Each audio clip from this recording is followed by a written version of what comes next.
Hi guys, how are you all today morning? Good morning. Today is 6th January 2024. My name is TSV Raghavan and I live in Chennai, Tamil Nadu, India. This is my spiritual vlog on YouTube. Hardan, Hardan, Hardan, Haribol, TRSV, Nectar, NECTAR, Nectar. In this particular vlog, in all my previous videos, we have been trying to discuss about the knowledge and information that we have gleaned through the study of spiritual books, scriptures, contemplation on the material universe, and meditation on the spiritual universe. This particular video in this blog is no exception to that rule. In fact, it is a mere continuation of all that we have been trying to do in all my previous videos. Kindly subscribe to this vlog and press the bell icon so that I may keep reminding you of all my previous, present, and future videos. So let us continue with the topic of discussion for today's video. In the past few videos, we have been trying to discuss and analyze at length a particular term which plays a perennial role in the psyche and the life of every human living entity, whether male or female, present in a society in a particular lifetime in this material world. I said perennial because this particular term is one of the most important in the lives of every human living entity, whether male or female. This term is called the mind.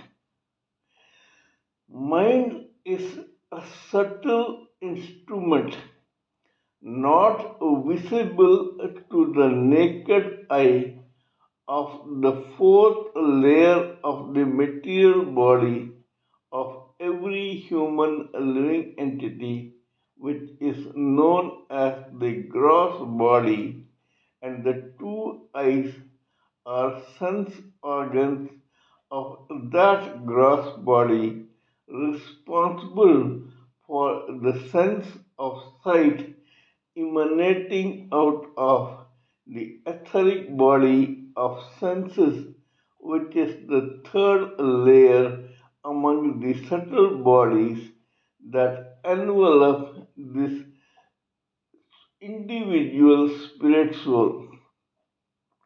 We all know by now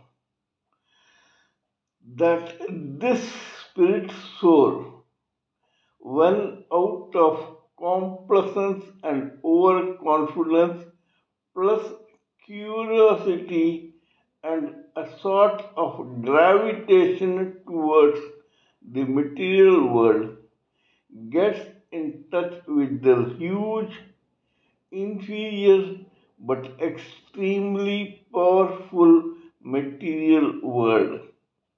Inferior is the inferior energy not of a human a living entity or the spirit whole or the spirit soul, but that of the Supreme Personality of Godhead.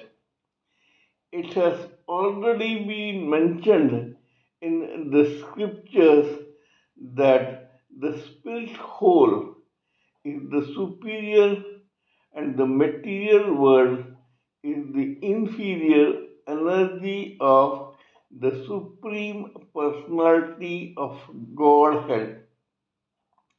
That does not mean that the spirit soul or the spirit whole, which is superior, can lord it over the huge, infinite, extremely powerful material world, because though it is a part of the inferior energy of the Supreme Personality of Godhead, nevertheless, it is monitored and controlled not by other energies but by the Supreme Personality of Godhead Himself.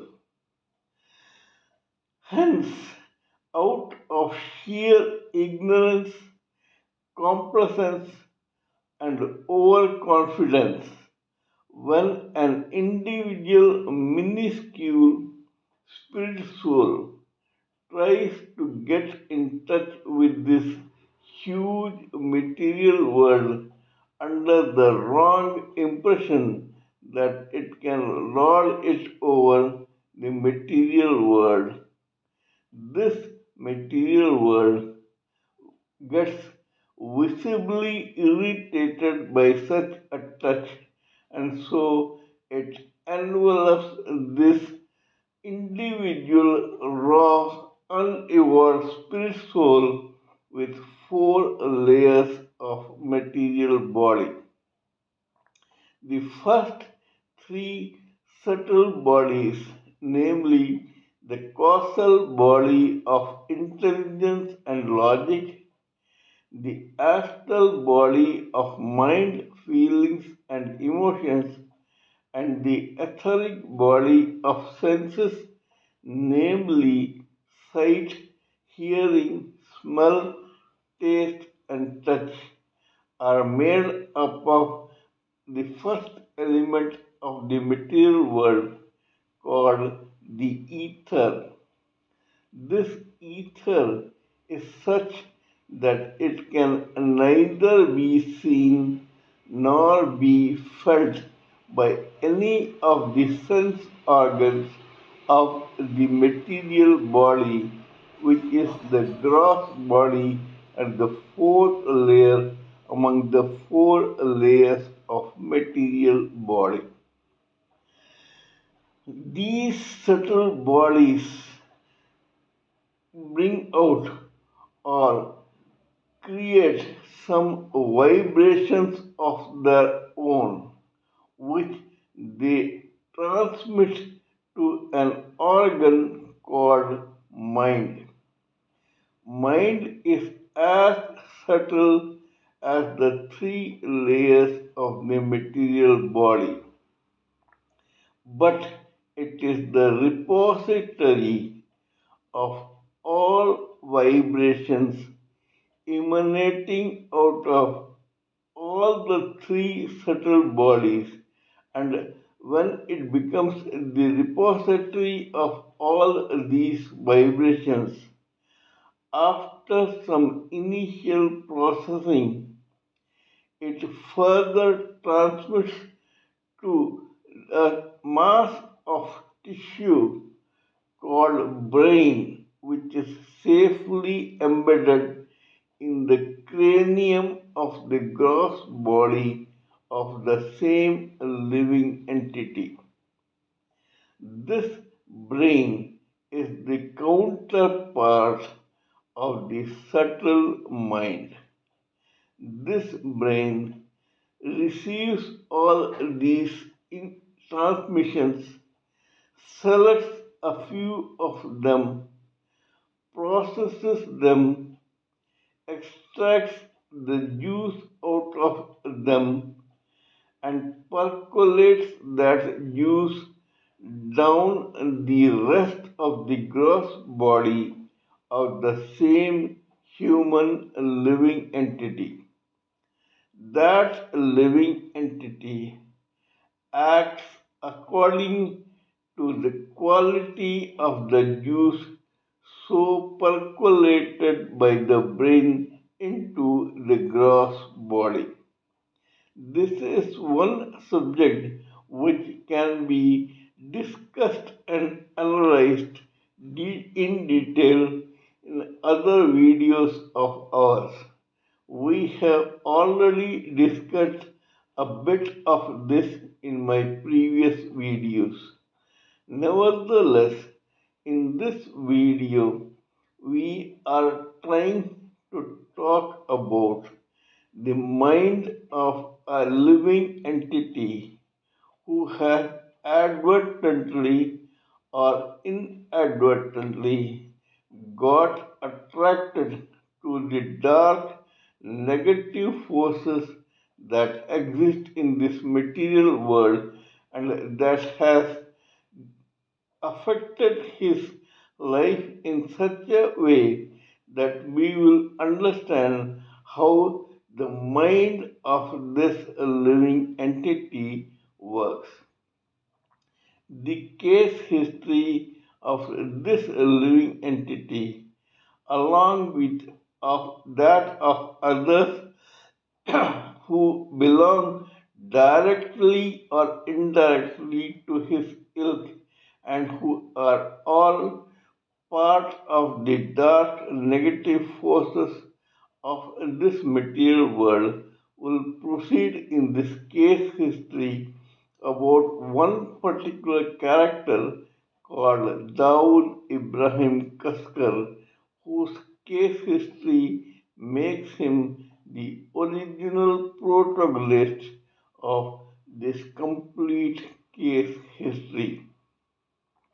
We were talking about the running turf war between Dawood Ibrahim Kaskar and the Pathan gang in the underworld in Bombay, the commercial capital of India and the capital of the Maharashtra state in India. During this war, Daud approached one another gangster who was a Hindu and who had his own gang, and his name was Rajan Nair, alias Bala Rajan. Bala Rajan helped Daud bump off or kill one very awesome gangster belonging to Dawood's rival, the Pathan gang. This gangster was known as Nawab Zada Jangres Khan.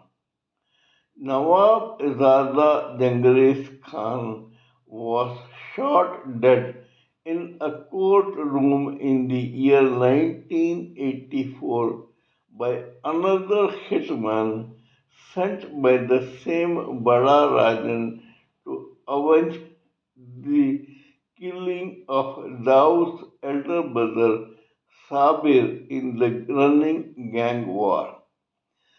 This hitman's name was David Pardesi. When David Pardesi was caught after the killing, he told the police about the role of none other than this gangster called Bada Rajan, who had originally employed David Pardesi and sent him to kill Nawab Genghis Khan. When the news of Bada Rajan's involvement in this turf war between the Pathan gang and the Dawood gang became a public news. Then this Pathan gang, in a retaliation, approached another Hindu gangster called Mahesh Dholakia, who hired one small-time hitman called Chandrasekhar Safaliga to bump off the same Bada Rajan who had now already been arrested by the Mumbai police. One evening, when Bada Rajan was being brought from the court back to the jail in Bombay, this same small-time hitman called Chandrasekhar Safaliga came in an auto rickshaw dressed in a naval uniform and shot Bada Rajan dead. Chandrasekhar Safalika was in the fringe of the underworld. Actually, he as an individual was not so equipped with evil intelligence as the other genuine underworld characters. This guy was from the 75% mundane category of human living entities from the society who are in a vegetative state and who do not have the imagination or the sense of purpose of other 25% of living entities, 20% of which belongs to these dark negative forces of the material world. Anyway, this Chandrasekhar Savalika was hired by the more professional Mahesh Dholakia, who promised him a prize for making this very powerful killing of such a powerful gangster as Bada Rajan. The amount promised to Chandrasekhar Safaliga was 5 lakhs in 1984.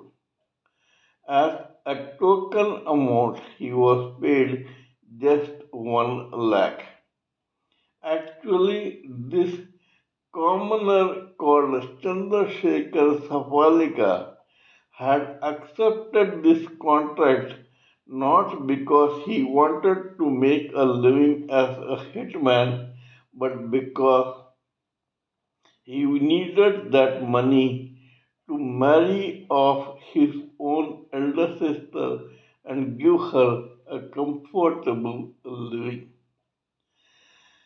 Anyway, just after the hit was over and Bada Rajan was dead and the killing of Nawab Genghis Khan avenged by the Pathan gang, this professional and cunning criminal called Mahesh Dholakia renegated on his own promise to pay 5 lakhs to Chandrasekhar Safalika for the same killing. Mahesh Dholkia's mind was as evil as of those who are genuine gangsters and who have become a part and parcel of the dark negative forces to which 20% of the society belongs. Chandrasekhar Safalika was left high and dry. This shows how the mind of a commoner like Chandrasekhar Safalika behaves and how the mind of a professional of the 20% category like Mahesh Dholakia behaves. There is a proverb in English: there is no honor among thieves. Those who worship the dark negative forces do not have any character, trustworthiness, or value to the words spoken by them. Mahesh Dholakia proved this point amply.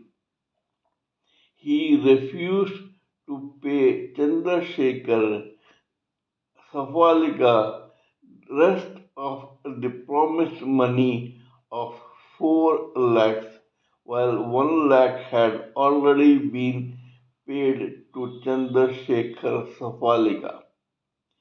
As mentioned before, Chandrasekhar Safalika was not from the genuine underworld, but he was still in the twilight zone or fringe of the underworld, where one of his toes was in the underworld, but the rest was still in the mundane society of the 75%.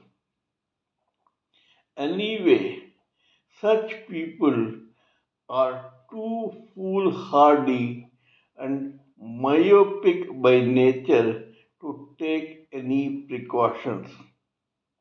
The same Chandrasekhar Sapalika one day went to a bar in the suburbs of Mumbai where he blurted out angrily about how Mahesh Dholkia had cheated him after he had done such an important job as killing of Bada Rajan. This bar was owned by another very genuine gangster called Sadhu Shetty. There are two stories. One is that he was caught in this bar owned by Sadhu Shetty in a place called Thane in the suburbs of Mumbai. There is another story where it is said that Chandrasekhar Savalka, in a drunk state, blurted out his own secrets in a bar owned by none other than a person called Khaja Bai, who was also having a bar in a place called Panvel in the same outskirts of Mumbai. Anyway, the fact remains that this underworld came to know about the real story behind the killing of Rajan Nair straight from the horse's mouth. When the underworld realized that Chandrasekhar Safalika had shot Balarajan or Rajan Nair as a service to none other than Mahesh Dholakia. They understood that this Mahesh Dholakia had been approached by the Pathan gang to avenge the death of Nawab Zada Jangres Khan. Chandrasekhar Safalika was kidnapped from that bar, tortured, and he told the complete story of how he happened to be the shooter who killed Bada Rajan. As mentioned before, Bada Rajan had a protege called Chota Rajan, who had now taken over the gang left by Bada Rajan to be operated on his behalf because he was already dead and it was still existing in the underworld. Chota Rajan, Sadhu Shetty, and another gangster called Sanjay Raggad, who also belonged to their ilk, decided to do something about it. Now they started finding out how the Pathan gang came to know that Bada Rajan had indeed helped Dawood bomb off this Nawab Zada Jagris Khan. The underworld does not believe the genuine newspapers and televisions or the word from this police force when it comes to making inquiries on their own. Chota Rajan, who was in charge of Bada Rajan's gang after his death now, came to know that there must have been some very important insider who spilled the beans about the nexus between Bada Rajan and Dawood Ibrahim.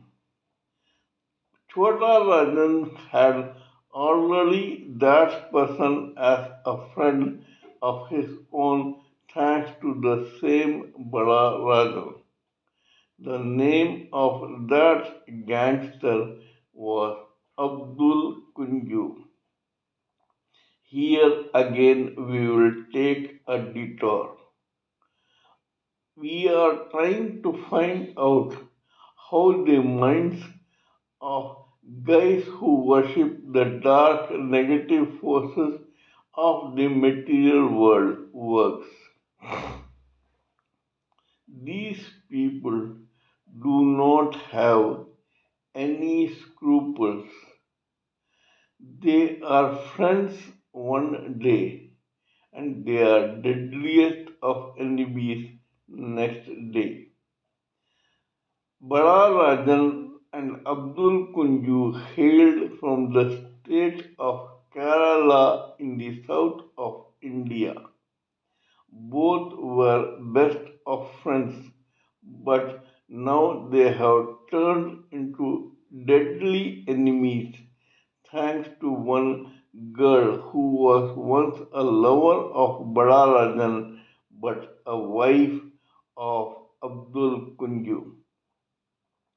When Bada Rajan helped Daud kill Nawab Zada Jangres Khan, this Abdul Kunju promptly went to the Pathan gang and told them about this particular secret, which was a secret in the underworld and was being protected by the tight-lipped underworld of that period. When the Pathan gang came to know about this nexus between Bada Rajan and Dawood Ibrahim, their arch rival, they asked the same Abdul Kunju's help to avenge the death of Nawab Jangres Khan.